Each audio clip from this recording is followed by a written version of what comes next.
Elias, you have how many employees in your mine at this point in time? We are 1,200 employees on the mine that is affected by this leading practice. And in terms of safety, how are you guys performing? Guys, I'm not gonna, there is a projection of my stats. Since we introduced this leading practice, you can see the downward trend in terms of accidents. Shall I say, in 2014 and 15, we had a lot of our people getting injured, more especially on falls of ground. And then we decided to adopt this leading practice, and there are benefits. We had about 86 accidents, the total accidents, and then last year it was 34, and this year it's gone down to 26, just because of the leading practice that we adopted. I think it's quite impressive. We take Bambanani, which was the old Stain foreshaft, the grand old lady from the Stain era, and the extensive mining that has been taken place with its old infrastructure and working in this highly stressed environment. I think there's been a lot done, and the main significant risk still remains falls of ground there. But we'll come back to a bit of amelioration, what you've done about that. Chris, in terms of your safety performance, how have you guys been going? Also, I think a journey. We started off also to introduce, we saw the presentations in South 32 introducing our PDS systems on our 10 production sections. That was done in 2013 already.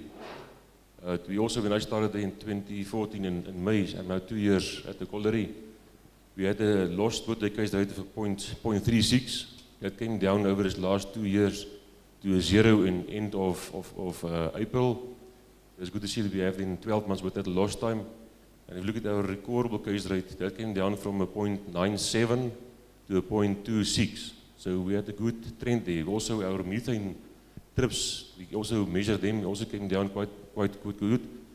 To also give you an understanding of the lagging indicator, if you look at the methane ignitions, the last 28 months, we didn't have any ignition also. So I think these all those things are working and telling us a good story. I think this is all good hormone stuff, okay? Yeah, well done there. Certainly a good record when I see the ways you guys are going. Elias, in terms of your rock falls, one of the leading practices you adopted was the adoption of nets with bolts.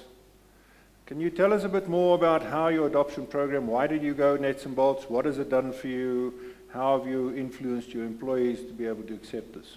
I just want to take you back what happened on Bambanani recently. On Monday, we had a seismic event of 2.3, 57 meters from the working place, where our crews were working in the gully. And guess what? One guy was just injured. And the whole crew came out and say that helped their lives, sustained the whole safety thing and arrested some rocks. There are pictures that shows how we install net, and Bambanani is so unique in terms of installing their nets. We are installing permanent nets. It's not like webbing, it's a steel safety net, of which we are installing it like that way. And there is a backfill. This is a backfill that we installed so that we can beef up our support. In terms of the backfills, it must be some 4 meters from the face, and the rapid yielding hydraulic blocks, as you can see them there, with the net attached to the roof bolts. So we are doing extensively that in a way of preventing the falls of ground. And those guys that came out yesterday, they are testimony of what the nets can do. How did you get your employees to accept your nets? Such stories that like the Monday story, we always project them or put them on our screen so that people can see. And even in our safety meetings, we project these pictures so that people can buy in, and because it helped, it saved lives. Instead of the whole crew being gone, we have only one person that is critically injured. And your union involvement, was that key to this? Yes, they are the key to that. If we started with the unions, you know, we went the same route as the Pakisa guy, and we saw that, well, if you don't have buy-in of the unions, the whole thing falls flat. Then we had to start again, you know, from scratch. And I was appointed as a champion of the Mosh leading practice, more especially on falls off ground, because we identified that as the killer, the main killer on Bambanani, just because we were extracting a pillar. And then just as a sort of last question on this sort of area, what happens when a mine overseer gets into a panel and there's no net in a panel? On Bambanani, the buzzword is no work. If there is no safety net, no work. That's it. Everybody believes in that. And with the kind of stories that we are telling, in fact, the good story where we saved life, it's a no-go zone. If you don't have net, you don't work. Right, I think what's interesting to see here as well as the amount of customization. In terms of Mosh, we will bring you the principles and the change management process and the management of change that goes with that.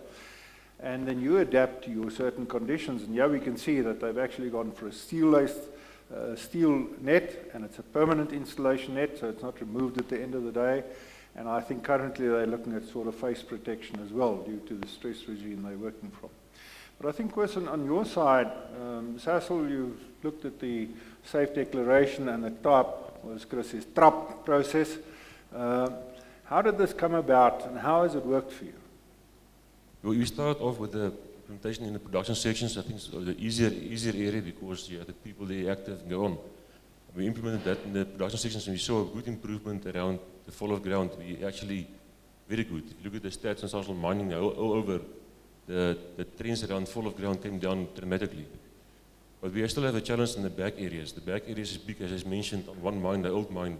You have that 50 kilometers out of travel roads, main belts, is old areas. And you have 11 kV guys, telemetry guys going to work there, belt people. How do you get them to understand to do a Mosh?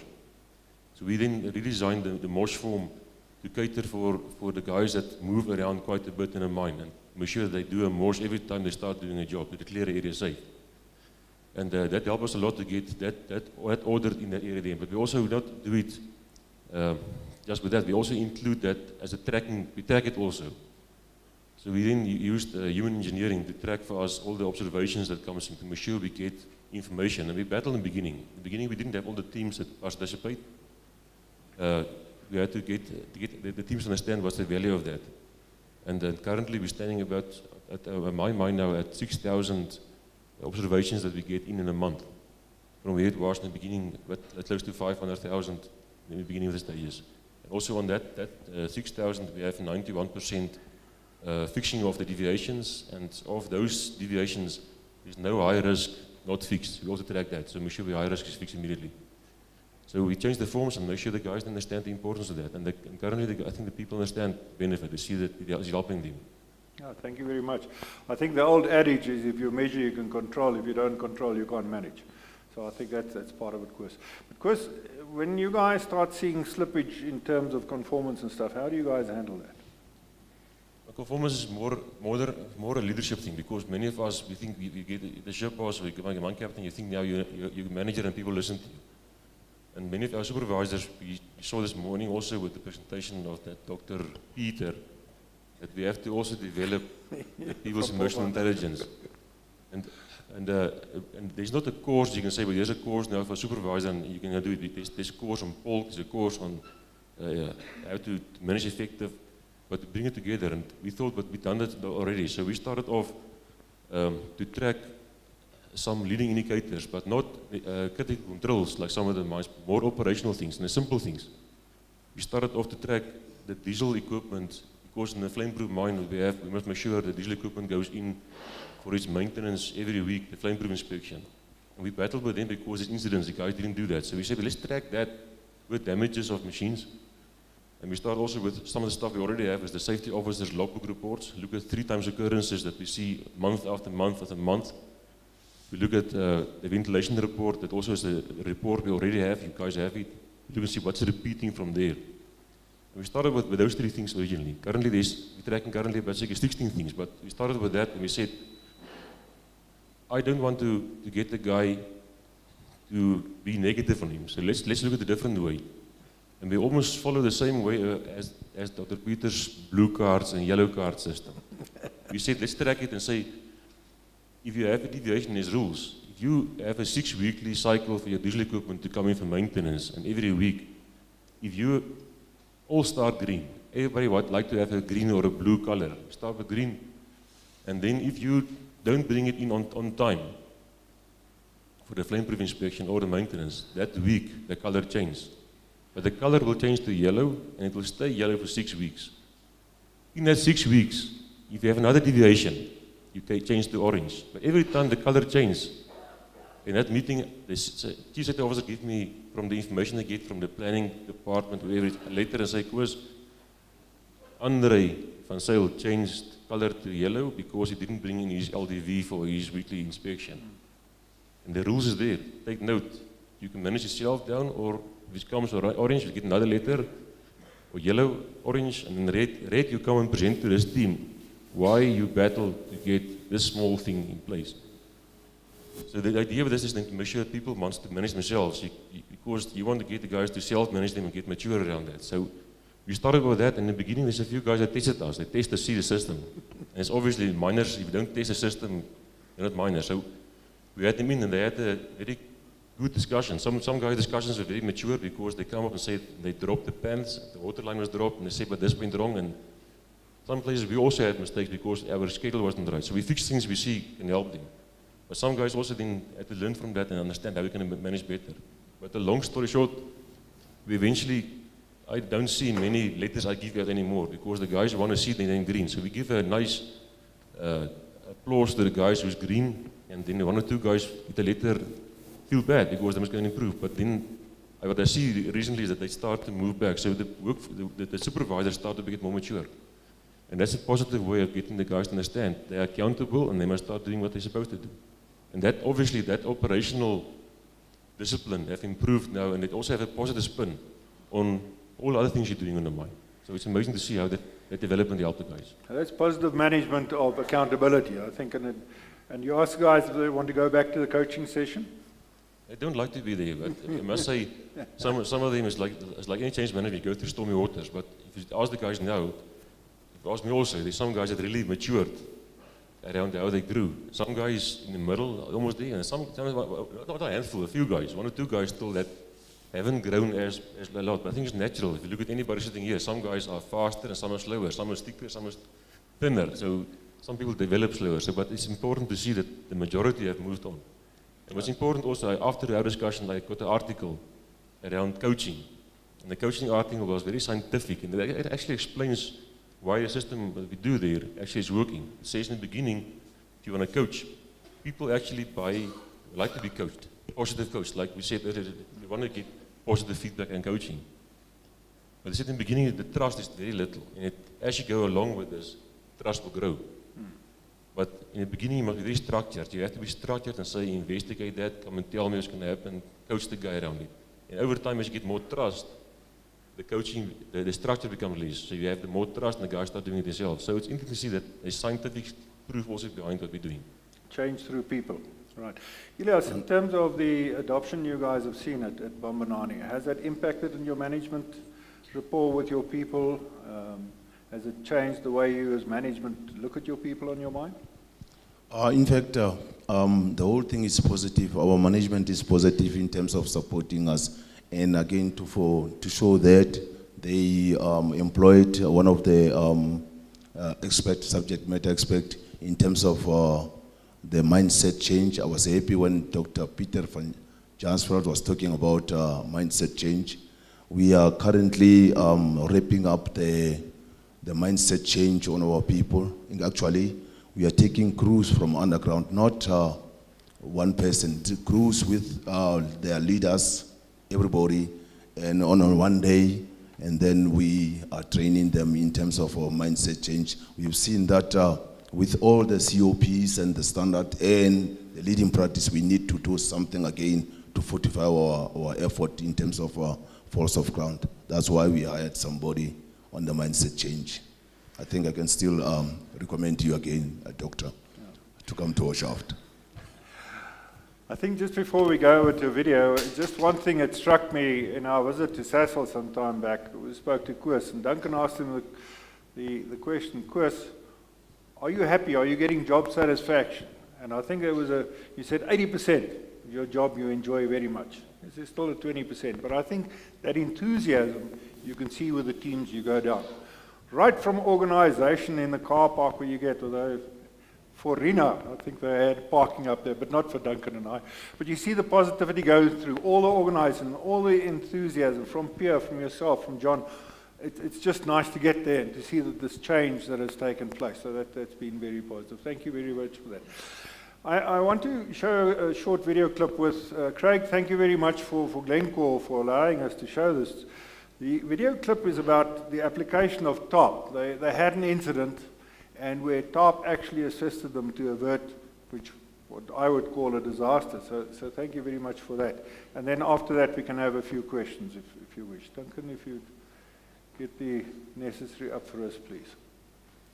But I think in looking at the stats and the stuff Kirsten's doing, zero harm some time back was a sort of myth in the sky. I think zero harm is becoming more tangible as we go along. And that we can thank you guys in the industry for the inputs and change of views that we've had from the past.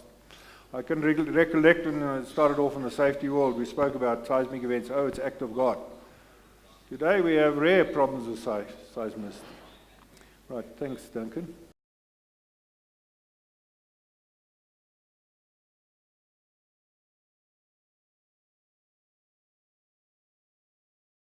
In the following simulation, we will discuss how a team applied the TARP fall of ground hazard classification system to identify and react correctly to adverse geological conditions. TARP stands for Trigger Action Response Plan. It's a simple set of rules that shows us what to do when we find hazardous ground conditions in the mine. Identify a trigger, classify the trigger, elevate to the yellow teams or red teams. Rectify the trigger. First, we will show you a top-down view of the MKB section plan where an incident took place, an incident that could have had severe consequences. You will see that some panels were already classified as top red. This refers to panels which had been stopped due to dangerous conditions. However, operations continued at panels classified as green or yellow. Green panels are classified as safe for the team to continue with normal production activities. Yellow panels require continuous attention and monitoring of identified conditions in the particular panels. The team is guided and directed by the shift supervisor and mine overseer in addressing these conditions correctly. Now that we have reviewed the TARP classification system, we can look at the events that led to a fall of ground incident which took place on 16 March 2016.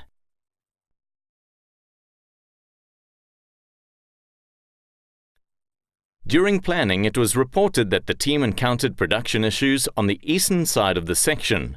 The decision was thus to restart the western side of the MKB section. The miner and shift supervisor then arrived and inspected the panels on the west side. They declared panels 12 to 20 west as top red due to horizontal parting with a mud infill 1 meter above the top reef contact and IRUP intrusion.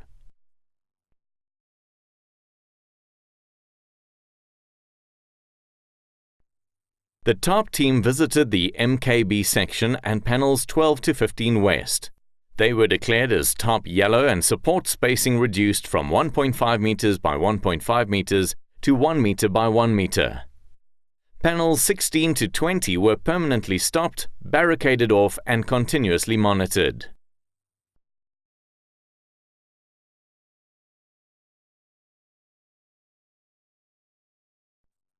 Mining continued in these panels under top yellow conditions with no further top red triggers.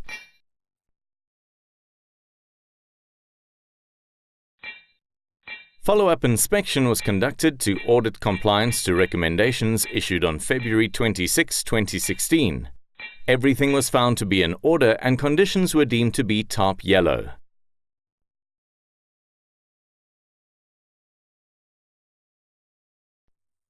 A follow-up visit was made by the geologist to continue the mapping and monitoring of the IRUP, or the iron-rich intrusion. It was observed that with the previous blast, a highly weathered horizontal parting was exposed on panels 12 to 14. The geologist recommended that all the western panels be stopped.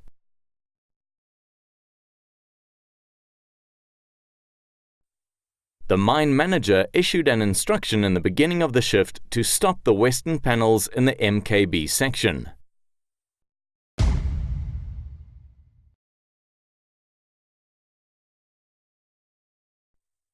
The mine overseer conducted a follow-up visit to the area as a result of the information from the miner given to him on the previous day.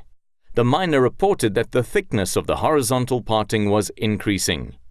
No further mining operations were planned for panels 12 to 14, which were barricaded off.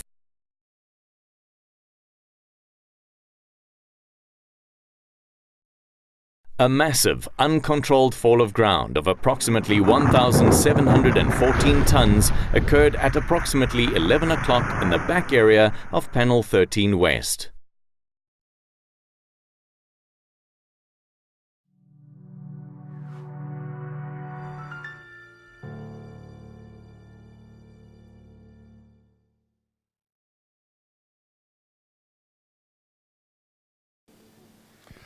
Right, I think there we can see the effects of what TARP has and the interaction that it has. We find many times TARP is implemented by only integrating it with a safe declaration process, and there it stays.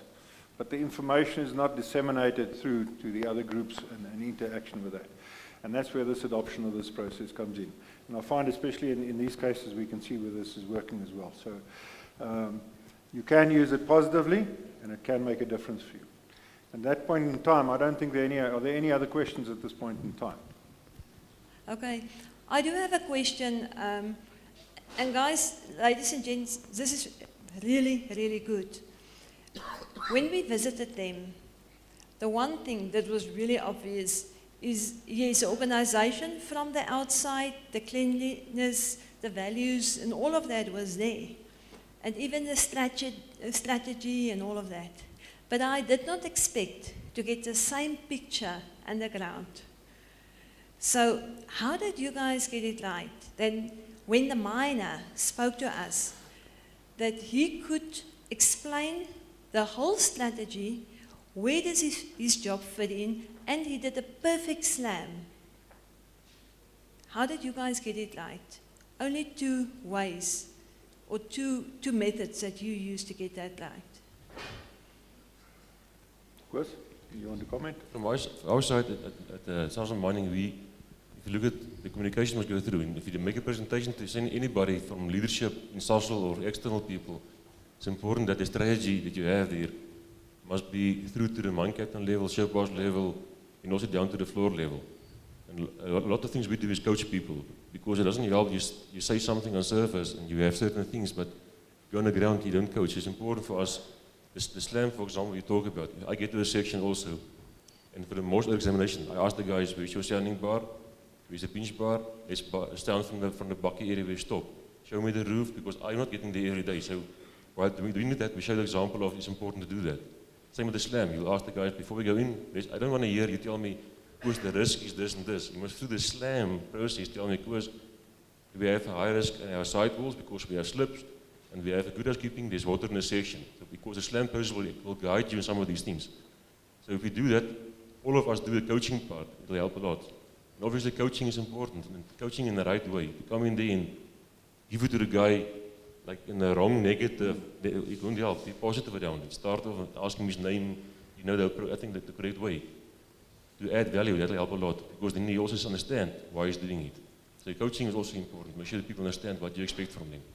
I'd just like to thank Elias and Koos. Thank you very much for coming, Thank you. for the interaction, and thanks for doing the good work. Let's hope the zero harm continues. Thank you very much. Thanks. Baie dankie.